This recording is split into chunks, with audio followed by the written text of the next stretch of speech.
حضرت سواد بن قارب صحابی رسول ہیں. کیا نام ہے؟ حضرت سواد بن قارب صحابی رسول ہیں. ان کا ذکر ہے کہاں؟ ان کا ذکر ہے تفسیر ابن کثیر میں بھی، اسد الغابہ میں بھی، دیگر سیرت کے کتابوں میں الاصابہ میں بھی آپ کا ذکر موجود ہے. فرماتے ہیں میں ہند میں رہتا تھا. ہند کہتے ہیں بر صغیر کو. یہاں رہتا تھا اور میں تھا کاہن. کیا تھا؟ اونچی آواز میں. کاہن اس کو کہتے ہیں کہ جنات اس کے پاس دو چار ہوتے ہیں، ان جنات کے ذریعے وہ باتیں معلوم کر کے لوگوں کو پھیلا دیتا ہے. جیسے آج کل بھی ہمارے جوگی جے پال جالی عامل ذکریوں وغیرہ کے پاس اس طرح کے کارنامے ہوتے ہیں. جن بتا دیتا ہے کہ فلاں نے ایسا کیا، فلاں نے ایسا کیا، فلاں جگہ پہ تعویذ جمع ہے، فلاں نے آپ کے لیے یہ پروگرام کیا. کاہنوں کے پاس شیاطین میں سے چند جن ہوا کرتے ہیں. حضرت سواد بن قارب فرماتے ہیں میں کاہن تھا، اسی طرح کا کام کرتا تھا. ایک جن میرا دوست تھا، تابع تھا، وہ مجھے خبریں لا کے دیتا تھا. ایک دن میں سو رہا ہوں، رات کا وقت ہے، آدھی رات کے وقت وہ جن آیا اور مجھے اپنے پیر سے ٹھوکر مار کے کہا سواد اٹھو. میں نے کہا رہنے دو، مجھے سونے دو. وہ چلا گیا. دوسری رات پھر اسی طرح میں سو رہا تھا، وہ دوبارہ آیا اور مجھے ٹھوکر مار کے کہا سواد اٹھو. میں نے پھر بھی اس کی طرف توجہ نہ کی. اس نے پھر کہا اٹھو، میں نے توجہ نہیں کی. اس نے پھر کہا اٹھو، میں نے توجہ نہیں کی. اور تیسری رات کو وہ پھر آیا اور مجھے زوردار ٹھوکر مار کے مجھے کہا اٹھو، تو کیا نیند میں سو رہا ہے؟ بنی ہاشم میں لؤیا ابن غالب کے خاندان میں ایک شخص آیا ہے جو اللہ کا نبی ہے. اسد الغابہ نے وہ اشعار لکھے، تفسیر ابن کثیر نے بھی لکھے، میں وہاں سے نقل کیا. ذرا سنو یہ کیا فرماتا ہے. پہلے جن نے شعر پڑھے ہیں.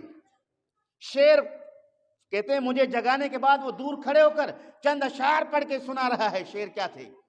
فرمایا عجبت للجن وتتلا بها وشدها العیسی باقطابها تہوی الی مکہ تبغی الہدی ما صادق الجن کذابها فرحل الی الصفوۃ من ہاشم لیس قدامها کاذنابها.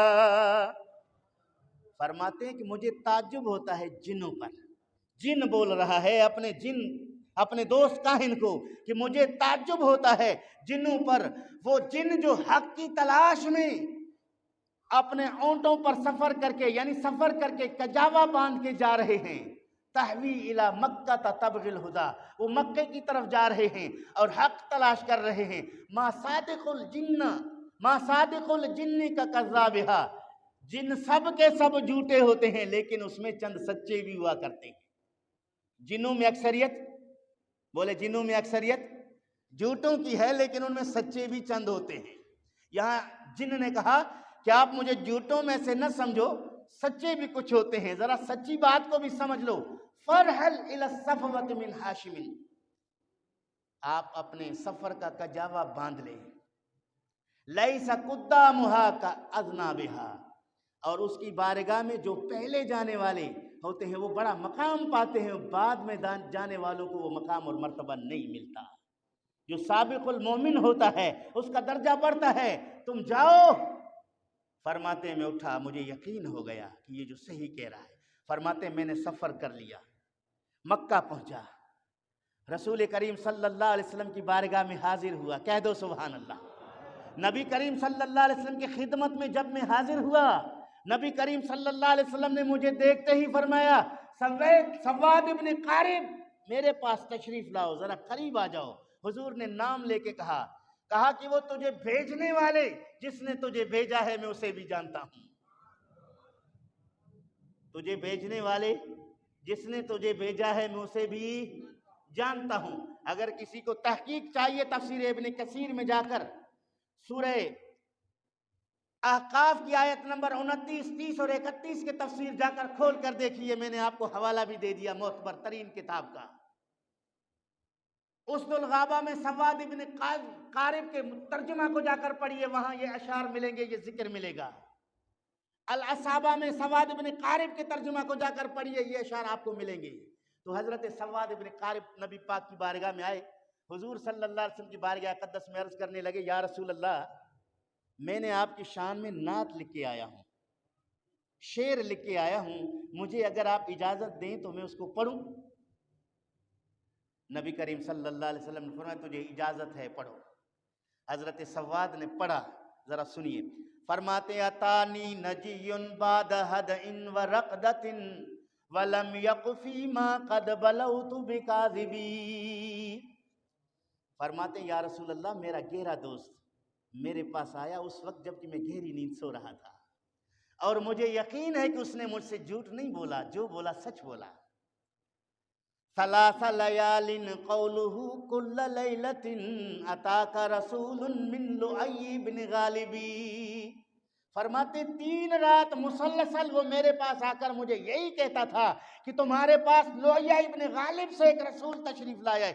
لؤیہ حضور کے داداؤں میں سے ایک دادا ہیں، حضور کے اس خاندان کا ذکر کرتے ہوئے فرمایا کہ انہی میں سے ایک نبی آئے ہیں جو رسول ہیں۔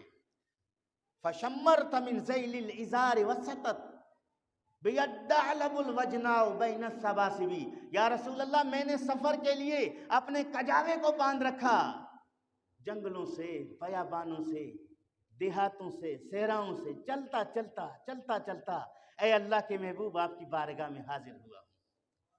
کیوں حاضر ہوئے ہو؟ ذرا سنیے۔ فرمایا فاشہد ان اللہ لا رب غیرہ۔ اے پیغمبر، میں اس لیے حاضر ہوا ہوں تاکہ میں گواہی دوں کہ بے شک اللہ رب العالمین کے بعد کوئی رب نہیں، اللہ کے بعد کوئی رب نہیں۔ وَإِنَّكَ مَأْمُونٌ عَلَىٰ كُلِّ غَائِبٍ۔ اے اللہ کے محبوب، آپ ہر غیب کی بات بتانے پر امین ہیں۔ سواد ابن قارب نبی پاک کے متعلق یہ الفاظ استعمال کر رہے ہیں، اللہ کے محبوب آپ غیبی خبروں پر امین ہیں، جو غیبی الہام آپ کو ہوتا ہے آپ لوگوں کو بتاتے ہیں۔ پتہ چلا کہ اس کو جھگڑے کا سبب نہ بنا دیا جائے۔ الہام اور اطلاع رب ذوالجلال کی طرف سے ہوتا ہے، وقت نہیں ہے، میں اس طرف نہیں جانا چاہتا۔ فرمایا وَإِنَّكَ أَدْنَى الْمُرْسَلِينَ وَسِيلَةً۔ اے پیغمبر صلی اللہ علیہ وسلم، آپ اللہ رب العالمین کے اتنے مقرب ہیں، آپ کا وسیلہ قبولیت کے قریب ہے۔ إِلَى اللَّهِ يَبْنَ الْأَكْرَمِينَ الْأَطَائِبِ۔ اے سخیوں کے بیٹے سخی، اے پاکیزہ شخصیت، نبی پاک کو کہا فَمُرْنَا بِمَا يَأْتِيكَ يَا خَيْرَ مَن مَّشَىٰ وَإِن كَانَ فِي مَا جَاءَ شَيْبُ الزَّوَائِبِ۔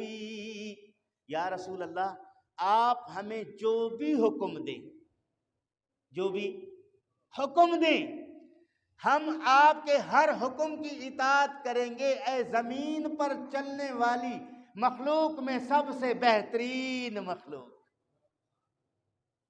وَإِن كَانَ فِي مَا جَاءَ شَيْبُ الزَّوَائِبِ۔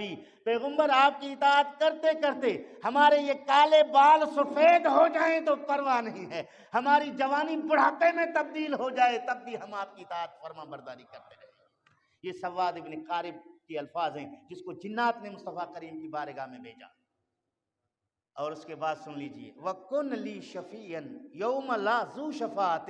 اے پیغمبر صلی اللہ علیہ وسلم، آپ میرے لیے شفاعت کرنے والے بن جائیے جس دن کوئی شفاعت کرنے والا نہیں ہوگا۔ یعنی مصطفیٰ کریم کی شفاعت سے بڑھ کر کسی کی شفاعت، یہ اشعار مکہ میں بیان کر رہے ہیں، نبی پاک کے سامنے حضور کا نعت پڑھ رہے ہیں، حضور منع نہیں فرما رہا۔